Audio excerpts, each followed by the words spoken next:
మా యూట్యూబ్ ఛానల్కి స్వాగతం.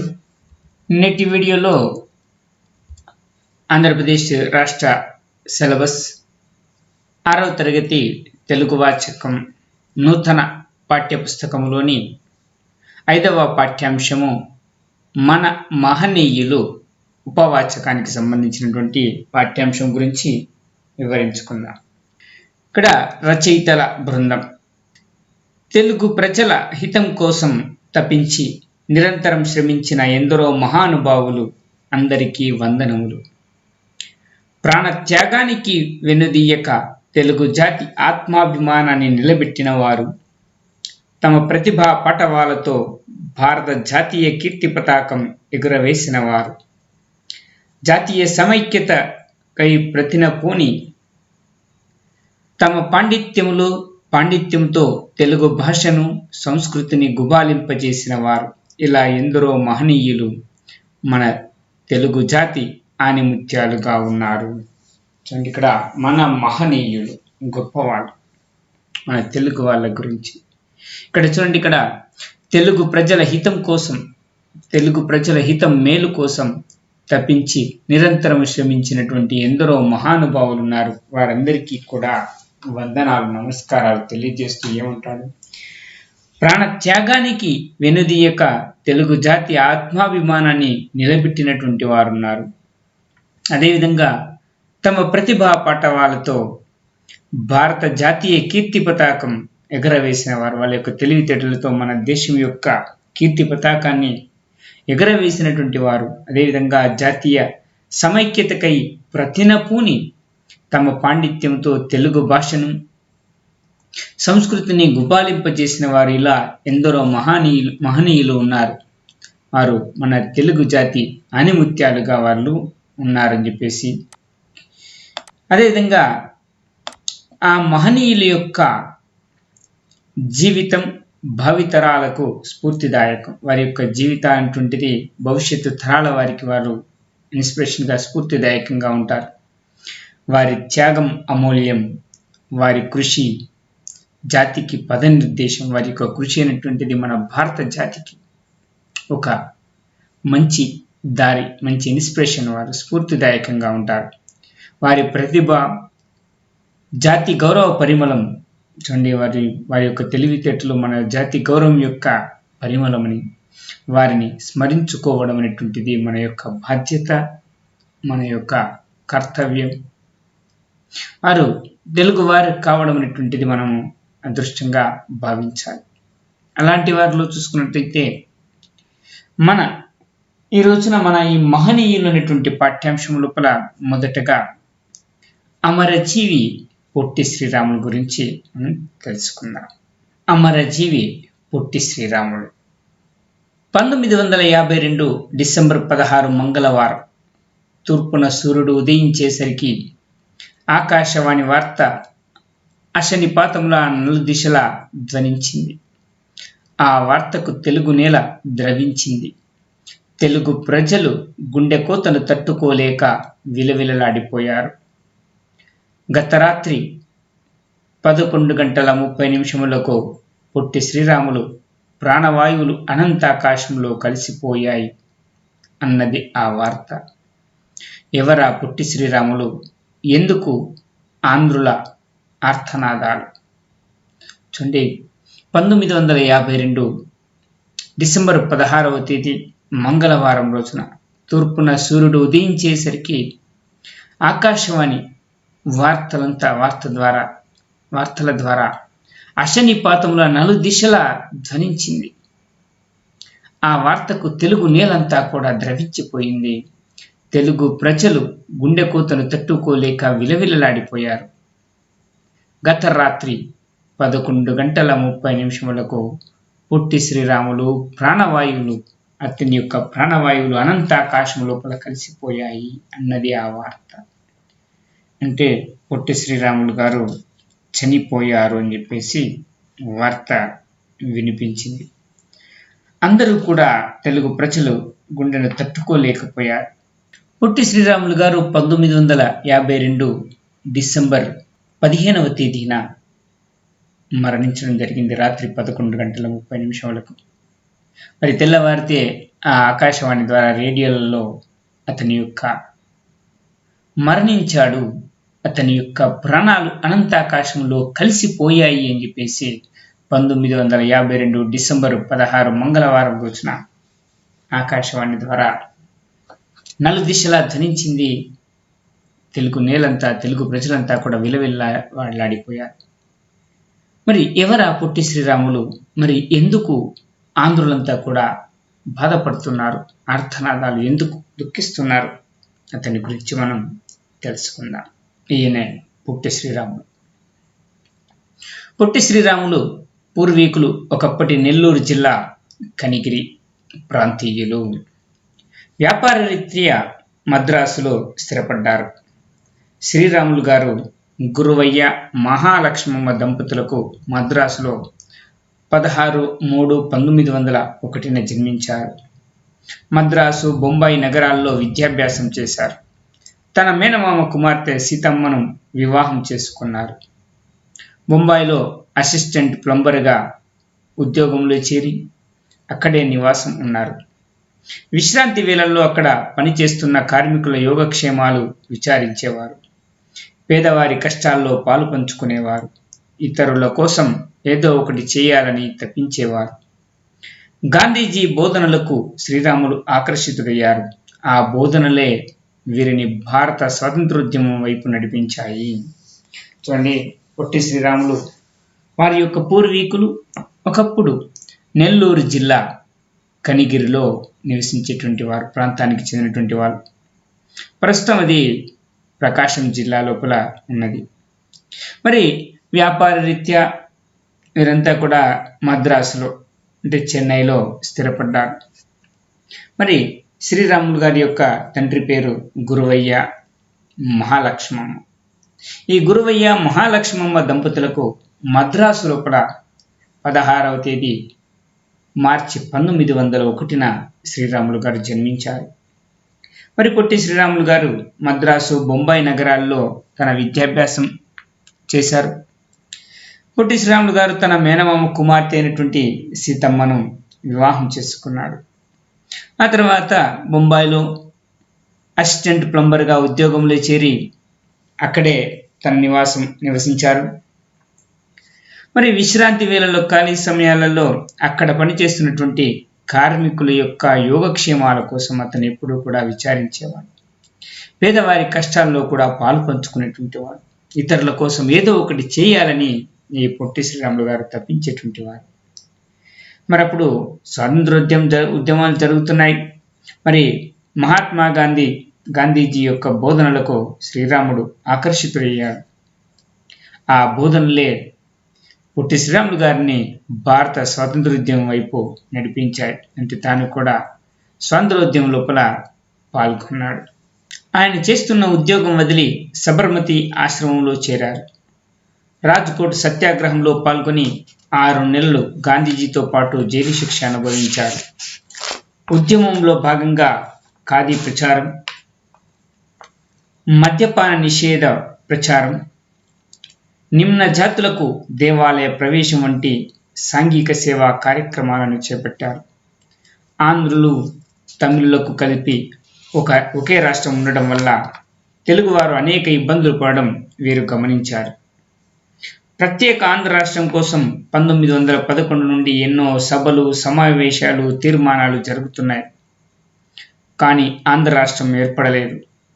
ఆంధ్ర రాష్ట్ర అవతరణకు ఒక అమూల్య త్యాగం అవసరమని దృఢంగా నిశ్చయించుకున్నారు. నెల్లూరులో ఆత్మీయులకు సూచనప్రాయంగా తన సంకల్పాన్ని చెప్పి మద్రాసు బయలుదేరారు. చూడండి, ఆ స్వాతంత్రోద్యమం జరుగుతున్నటువంటి ఆ సమయం లోపల మహాత్మా గాంధీ యొక్క బోధనలకు పొట్టి శ్రీరాములు గారు ఆకర్షితులై తాను కూడా స్వాతంత్రోద్యమం లోపల పాల్గొన్నాడు.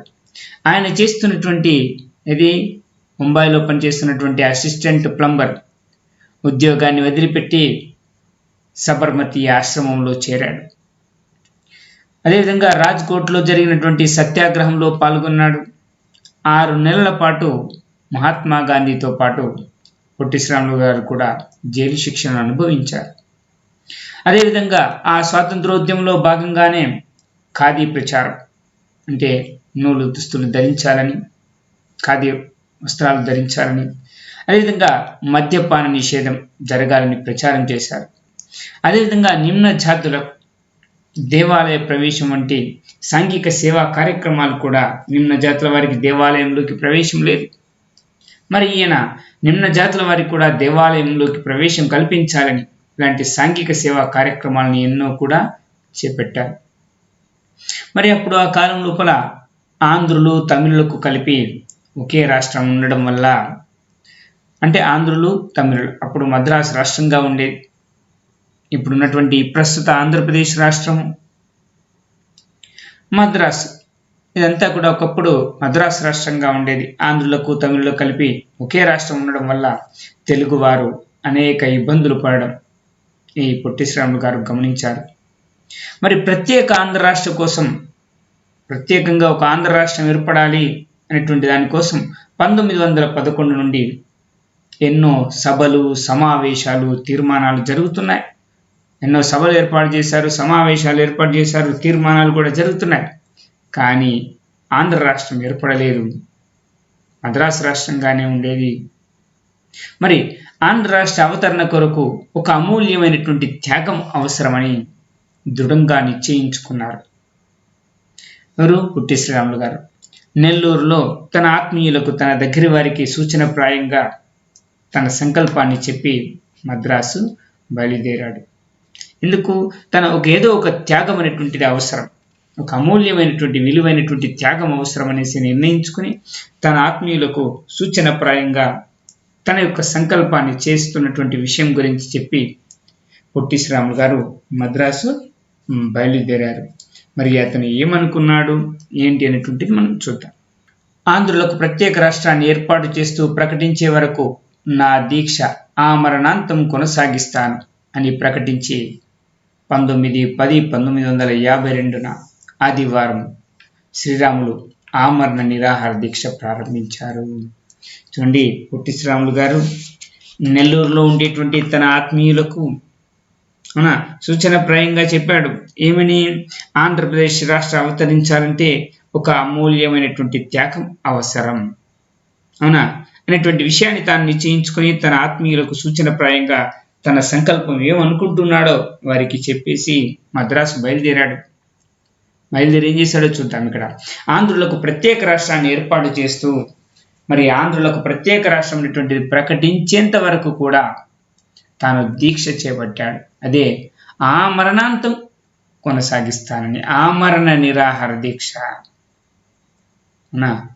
అంటే మామూలుగా రిలే నిరాహార దీక్షలన్నీ ఉంటాయి. ఒకరోజు ఉదయం కూర్చొని మళ్ళీ సాయంకాలం దీక్ష అయిపోతుంది నిరాహార దీక్షలు. కానీ ఇక్కడ ఆమరణాంతం అంటే అటు ఆంధ్ర రాష్ట్రమైనా ఏర్పడాలి, లేదా తను మరణించేంత వరకు కూడా దీక్ష చేపడతానని చెప్పేసి కొనసాగిస్తాను, ఆ మరణాంతం కొనసాగిస్తానని చెప్పేసి ప్రకటించి 19వ తేదీ 10/1952 ఆదివారం శ్రీరాములు ఆమరణ నిరాహార దీక్ష ప్రారంభించారు.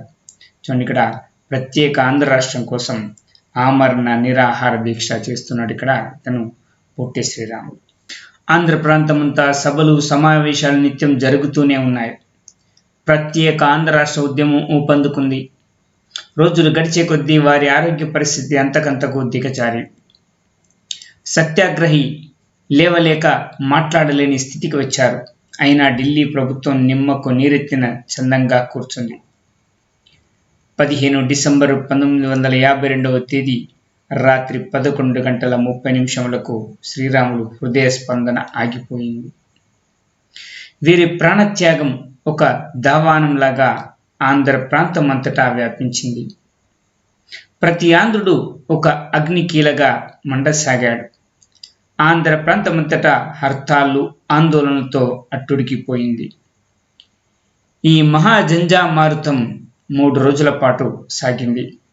ఆంధ్ర రాష్ట్రం ఇస్తున్నాం అని నెహ్రూ ప్రకటించే వరకు సాగింది. శ్రీరాములు గారు ఆంధ్రుల చిరకాల స్వప్నం కోసం తన ప్రాణాన్ని తృణప్రాయంగా వదిలేసిన చిరస్మరణీయుడు. చూడండి, ఆంధ్ర ప్రాంతం అంతా కూడా ఎప్పుడైతే ఈ పొట్టి శ్రీరాములు గారు ఆమరణ నిరాహార దీక్షకు పూనుకున్నాడో, ఎప్పుడు 19వ తేదీ 10వ నెల 1952 ఆదివారం రోజున అతను ఆమరణ నిరాహార దీక్షకు కోరుకున్నాడు. మరి ఆంధ్ర ప్రాంతం అంతా కూడా సభలు సమావేశాలు నిత్యం జరుగుతూనే ఉన్నాయి. ప్రత్యేక రాష్ట్రం ఏర్పడాలని, ప్రత్యేక ఆంధ్ర రాష్ట్రం కోసం ఉద్యమం కూడా ఊపందుకుంది, పెరిగిపోయింది. ఇతను నిరాహార దీక్షలు చేస్తున్నాడు. కొంతమంది నాయకులు సభలు సమావేశాలు చేస్తూ ఉద్యమాన్ని ఇంకా అభివృద్ధి చేశారు, పెరిగిపోయింది. రోజులు గడిచే కొద్దీ మరి వారి ఆరోగ్య పరిస్థితి అంతకంతకు దిగజారిపోయింది. చూడండి, పొట్టి శ్రీరాములు గారు ఆమరణ నిరాహార దీక్ష చేస్తున్నాడు. రోజులు గడుస్తున్నాయి, అతని ఆరోగ్య పరిస్థితి క్షీణించిపోతుంది. మరి ఆ సత్యాగ్రహి అంటే ఆ నిరాహార దీక్ష చేస్తున్నటువంటి పొట్టి శ్రీరాములు గారు లేవలేక మాట్లాడలేని స్థితికి వచ్చారు. చూడండి, కొన్ని రోజుల వరకు అతను నిరాహార దీక్షలోనే ఉన్నాడు. అతను లేవలేక మాట్లాడలేని స్థితికి వచ్చారు. అయినా కూడా అప్పటి భారత ప్రభుత్వం నిమ్మకు నీరెత్తిన చందంగా ఉంది. ఏమాత్రం కూడా ఇంత నిరాహార దీక్ష చేస్తున్నప్పటికీ కూడా వాళ్ళు ఇంకా ఆంధ్ర రాష్ట్రం గురించి ఏమాత్రం కూడా ఆలోచన లేదు. అదే సమయం లోపల 15వ తేదీ డిసెంబరు 1952 రాత్రి 11:30 శ్రీరాములు హృదయ స్పందన ఆగిపోయింది. చూడండి, ఆయన నిరాహార దీక్షలోనే ఉన్నాడు. మరి 15వ తేదీ డిసెంబర్ 1952 రాత్రి 11:00 అతను హృదయ స్పందన ఆగిపోయింది. అంటే ఆయన అనంత ఆకాశం లోపల కలిసిపోయాడు. ఆంధ్ర రాష్ట్ర కోసం తన యొక్క ప్రాణాన్నే త్యాగం చేశాడు. ఆ ప్రాణత్యాగం అనేటువంటిది ఒక దావానం లాగా ఆంధ్ర ప్రాంతం అంతటా కూడా వ్యాపించింది. శ్రీరాములు గారు ఆంధ్ర రాష్ట్రం కోసం ఉద్యమం చేసి నిరాహార దీక్ష చేసి తాను మరణించాడనేటువంటి విషయం ఆంధ్ర ప్రాంతం అంతా కూడా వ్యాపించిపోయింది. ప్రతి ఆంధ్రుడు కూడా ఒక అగ్నికీలగా మండసాగాడు. అందరిలో ఆంధ్ర ప్రాంతం అంతా కూడా హర్తాళ్ళు, ఆందోళనలతో, ధర్నాలు, ర్యాలీలతో, ఆందోళనలతో అట్టుడికిపోయింది. ఈ మహాజంజామారుతం 3 రోజుల పాటు సాగింది. అలా ఆంధ్ర ప్రాంతం అంతా కూడా ఆందోళనలతో ఉద్యమం అనేటువంటి సాగింది. ఆ తర్వాత ఆంధ్ర రాష్ట్రం ఇస్తున్నాం అని నెహ్రూ ప్రకటించే వరకు కూడా ఈ ఉద్యమం సాగుతూనే ఉంది. మరి పొట్టి శ్రీరాములు గారు ఆంధ్రుల యొక్క చిరకాల స్వప్నం కోసం, అంటే ఆంధ్ర రాష్ట్రం ఏర్పడడం కోసం తన ప్రాణాన్ని కూడా తృణప్రాయంగా వదిలివేసినటువంటి చిరస్మరణీయుడు ఎవరు? పొట్టి శ్రీరాములు గారు. ఆంధ్ర రాష్ట్రం కోసం అతని యొక్క ప్రాణాన్నే పణంగా పెట్టినటువంటి గొప్ప మహనీయుడు. ఆ తర్వాత 1/10/1953 అంటే 1వ తేదీ అక్టోబరు 1953 కర్నూలు రాజధానిగా ఆంధ్ర రాష్ట్రం ఏర్పడింది. శ్రీరాములు గారు మన ఆంధ్రులకు అమరజీవి అయ్యారు. చూడండి, అతను చేసినటువంటి ప్రాణత్యాగం, అతడు చేసినటువంటి ఆమరణ నిరాహార దీక్ష, ఆంధ్ర రాష్ట్రం కోసం తన ప్రాణాన్ని పణంగా పెట్టినటువంటి పొట్టి శ్రీరాములు గారు ఆయన ఆంధ్రులకు ఒక అమరజీవిగా నిలిచిపోయాడు.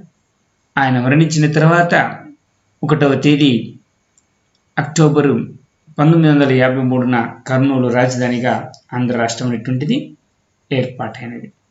ఈ వీడియోలో ఈ 6వ తరగతి తెలుగు వాచకంలోని మన మహనీయులు అనేటువంటి పాఠ్యాంశంలో ఈ రోజున ఈ వీడియోలో అమరజీవి పొట్టి శ్రీరాములు గారి గురించి మనం తెలుసుకున్నాం.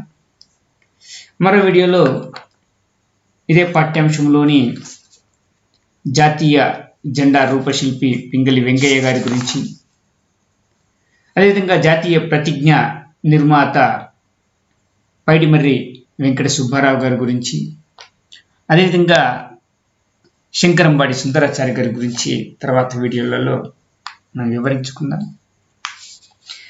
ఈ వీడియో కనుక మీకు నచ్చితే సబ్స్క్రైబ్ చేసి మీ మిత్రులకు కూడా ఈ విషయాన్ని షేర్ చేయండి. మరో కొత్త విషయంతో మళ్ళీ కలుసుకుందాం.